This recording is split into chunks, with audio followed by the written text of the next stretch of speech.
દીકરીઓ જોડે ધ્વજવંદન કરાઈ અને ખરેખર બેટી બચાવો બેટી પઢાઓ અને સ્ત્રી સશક્તિકરણનું ઉત્તમ ઉદાહરણ પૂરું પાડ્યું છે. હવે આજના દિવસે આપણા શહીદોને યાદ કરતા આપણી માતૃભૂમિ માટે એક સોંગ રજૂ કરવા જઈ રહ્યા છે. એ સોંગના આધારે આપણે રાષ્ટ્રપ્રેમ અને રાષ્ટ્ર ભાવના જાગવી જોઈએ અને એક માહોલ બનવો જોઈએ. બધાને વિનંતી કે સોંગ જો ડીજે પર વાગે તો આપણે બધા સાથે અને ગાઈશું. બરાબર છે? વિજયભાઈને વિનંતી કે कर्मा पिक्चर નું સોંગ વગાડે. હર કરમ અપના કરેંગે એ વતન તેરે લીએ.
Thank you.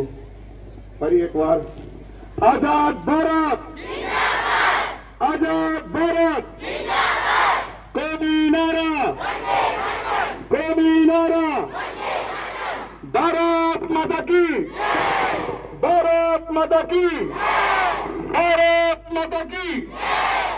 Okay, thank you. એક જાહેરાત છે. આજના આ સ્વતંત્ર દિનના શુભ પ્રસંગે વિદ્યાર્થીઓ માટે મીઠાઈનું આયોજન કર્યું છે. દાતાનું નામ છે સ્વ ભાઈલાલભાઈ ડાયાભાઈ પટેલ, હસ્તે ધર્મેશભાઈ પટેલ, નવાપુરા, હાલ USA. દરેક સંસ્થાના કર્મચારીઓને વિનંતી કે પોતાના વિદ્યાર્થીઓને વિશ્રામ પટેલ પાટીદાર વાડીની અંદર લઈ જાય. દરેક સંસ્થાના. હા, બીજું કે ગામની અંદર નાની ભાગોળ મોટી ભાગોળ અમે સ્ટીકર માર્યા છે QR કોડના. અમારી વબે હાઈસ્કૂલની YouTube ચેનલ છે, એની પર આ પ્રોગ્રામ તમને જોવા મળશે. અને વબે વિવિધ લક્ષી વિદ્યાલયના જેટલા પણ કાર્યક્રમો છે એ બધા જ કાર્યક્રમો તમને આ YouTube ચેનલ ઉપર જોવા મળશે. આ પ્રોગ્રામ લાઈવ પણ છે અને YouTube ચેનલ પર છે. એટલે QR કોડ તમે સ્કેન કરી જો ગામની અંદર મારવામાં આવેલા છે. Thank you.